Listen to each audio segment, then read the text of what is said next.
क्या आप कल्पना कर सकते हैं कि आपको भूखे जंगली शेरों से भरी एक माद में फेंक दिया जाए, एक ऐसी जगह जहां मौत निश्चित है और बचने का कोई रास्ता नहीं? क्या ऐसी परिस्थिति में आपका विश्वास, आपकी प्रार्थना आपको बचा सकती है? आप सभी का स्वागत है बाइबल प्रशिक्षण चैनल पर। आज हम बाइबल की सबसे शक्तिशाली कहानियों में से एक की गहराई में उतरेंगे। ये कहानी इंसानी ईर्ष्या, एक राजा की बेबसी और एक भक्त के अटूट विश्वास की गाथा है। ये कहानी है परमेश्वर के दास दानियेल की, जिसे जब मौत के मुंह में धकेला गया तो स्वर्ग से एक ऐसा चमत्कार हुआ जिसने पूरी सल्तनत को हिलाकर रख दिया। तो चलिए शुरू करते हैं और देखते हैं कि सच्ची आस्था में कितनी शक्ति होती है।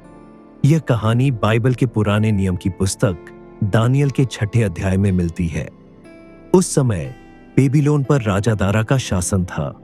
राजा दारा ने अपने विशाल साम्राज्य को चलाने के लिए 120 प्रांतों में बांटा और उन पर 120 अधिपतियों को नियुक्त किया। इन 120 अधिपतियों के ऊपर उसने 3 अध्यक्षों को रखा और दानियेल उन 3 अध्यक्षों में से एक थे, बल्कि सबसे प्रमुख थे। दानियेल न सिर्फ बुद्धिमान और ईमानदार थे, बल्कि उनके काम करने का तरीका सबसे उत्तम था। राजा दारा उन पर बहुत भरोसा करते थे और उनसे इतना प्रसन्न थे कि वह उन्हें पूरे राज्य का प्रधान बनाने की सोच रहे थे। लेकिन जहां सम्मान होता है, वहां ईर्ष्या भी जन्म ले लेती है। दूसरे अध्यक्ष और अधिपति दानियेल की इस तरक्की से जलने लगे। वे उसकी प्रतिष्ठा को नष्ट करना चाहते थे। उन्होंने एकजुट होकर दानियेल के काम में कोई खोट, कोई गलती या कोई भ्रष्टाचार खोजने की बहुत कोशिश की, ताकि वे राजा के सामने उस पर आरोप लगा सके। लेकिन वे असफल रहे। दानियेल अपने काम में इतने सच्चे और ईमानदार थे कि उनके खिलाफ कोई भी आरोप लगाना असंभव था। जैसा कि दानियेल 6:4 में लिखा है, वे उसके विरुद्ध कोई भूल या कोई दोष न पा सके, क्योंकि वह विश्वास योग्य था। जब उन्हें कोई रास्ता नहीं मिला, तो उन दुष्ट अधिकारियों ने एक भयानक साजिश रची। वे जानते थे कि दानियेल अपने परमेश्वर के प्रति पूरी तरह से समर्पित है और वह किसी भी कीमत पर अपने परमेश्वर की उपासना नहीं छोड़ेगा। उन्होंने सोचा, हमें दानियेल के विरुद्ध कोई भी आरोप तब तक नहीं मिलेगा जब तक हम उसके परमेश्वर की व्यवस्था के विषय में कोई आरोप न लगाए। अपनी इस घिनौनी योजना को अंजाम देने के लिए वे सब मिलकर राजा दारा के पास गए और चापलूसी करते हुए बोले, हे राजा दारा, आप युगानुयुग जीते रहे। राज्य के सभी अध्यक्षों, मंत्रियों और सलाहकारों ने मिलकर यह विचार किया है कि आपको एक राजकीय आज्ञा निकालनी चाहिए। उन्होंने राजा से कहा, एक ऐसी आज्ञा निकाले कि अगले 30 दिनों तक कोई भी व्यक्ति आपको छोड़कर किसी भी दूसरे देवता या मनुष्य से कोई प्रार्थना या विनती न करे, और अगर कोई इस आज्ञा को तोड़े तो उसे शेरों की माद में डाल दिया जाए। राजा दारा को यह सुझाव अपनी प्रशंसा जैसा लगा। उन्हें अपनी प्रजा की भक्ति परखने का यह एक अच्छा तरीका लगा और उन्होंने इस साजिश को समझे बिना उस आज्ञा पत्र पर हस्ताक्षर कर दिए। और उस समय के मादियों और फारसियों के कानून के अनुसार एक बार राजा द्वारा हस्ताक्षर किया गया कानून कभी बदला नहीं जा सकता था। जब दानियेल को पता चला कि इस आज्ञा पत्र पर हस्ताक्षर हो चुके हैं, तब भी उनके मन में कोई डर नहीं आया। दानियेल 6:10 हमें बताता है कि वह अपने घर गए और अपने कमरे की खिड़कियां यरूशलेम की ओर खोलकर, जैसे वह दिन में 3 बार हमेशा किया करते थे, वैसे ही अपने परमेश्वर के सामने घुटने टेककर प्रार्थना और धन्यवाद करते रहे। उनका विश्वास किसी इंसानी कानून से बढ़कर था। उनके दुश्मन तो इसी मौके की तलाश में थे। वे छिपकर उस पर नजर रखे हुए थे। जैसे ही उन्होंने दानियेल को प्रार्थना करते देखा, वे तुरंत राजा के पास भागे और उसे दोषी ठहराया। यह सुनकर राजा दारा का दिल बैठ गया। वह बहुत दुखी हुए, क्योंकि वह जानते थे कि दानियेल निर्दोष है। उन्होंने दानियेल को बचाने की बहुत कोशिश की, लेकिन कानून के आगे वह बेबस थे। हारकर राजा ने दानियेल को लाने की आज्ञा दी। जब दानियेल को शेरों की माद के पास लाया गया, तो राजा ने दुखी मन से उससे कहा, तेरा परमेश्वर, जिसकी तू नित्य उपासना करता है, वही तुझे बचाए। दानियेल को भूखे शेरों की माद में डाल दिया गया। माद के मुंह पर एक बड़ा पत्थर रखा गया और राजा ने अपनी और अपने अधिकारियों की अंगूठियों से उस पर मुहर लगा दी। बाहर से देखने वालों के लिए दानियल की कहानी खत्म हो चुकी थी, लेकिन अब वह चमत्कार होने वाला था जिसके लिए यह कहानी जानी जाती है। उस अंधेरी माद के अंदर, जहां इंसानी आंखें कुछ नहीं देख सकती थीं, परमेश्वर अपना काम कर रहा था। जैसे ही दानियल को नीचे फेंका गया, परमेश्वर ने स्वर्ग से अपना एक शक्तिशाली दूत भेजा।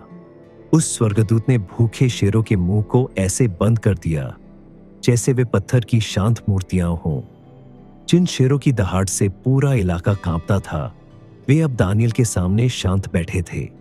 जहां बाहर मौत का डर था, वहीं माद के भीतर परमेश्वर की शांति और सुरक्षा थी। दानियल पूरी तरह से सुरक्षित था, अपने बचाने वाले परमेश्वर की उपस्थिति में। उधर माद में परमेश्वर का चमत्कार हो रहा था और इधर महल में राजा दारा का दिल बेचैनी से धड़क रहा था। उस रात राजा को नींद नहीं आई। उन्होंने न कुछ खाया, न ही कोई मनोरंजन करवाया। वह सारी रात दानियल के लिए बेचैन रहे और उसकी सलामती की चिंता करते रहे। जैसे ही सुबह की पहली किरण निकली, राजा उठे और तेजी से शेरों की माद की ओर भागे। जब वह माद के पास पहुंचे तो उन्होंने एक दर्द भरी और कांपती हुई आवाज में पुकारा, हे दानियल, हे जीवते परमेश्वर के दास, क्या तेरा परमेश्वर जिसकी तू नित्य उपासना करता है तुझे शेरों से बचा सका? एक पल की खामोशी और फिर उस अंधेरी माद के अंदर से एक आवाज आई जिसने राजा के मुरझाए हुए चेहरे पर उम्मीद की रोशनी ला दी। दानियल ने उत्तर दिया, हे राजा, युगानुयुग जीते रहे।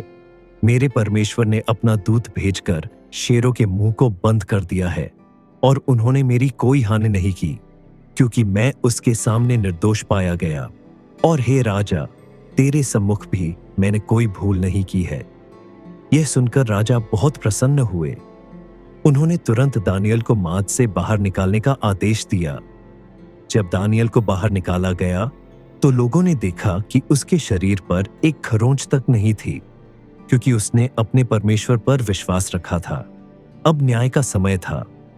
राजा दारा ने उन लोगों को लाने का आदेश दिया जिन्होंने दानियल पर झूठा आरोप लगाया था।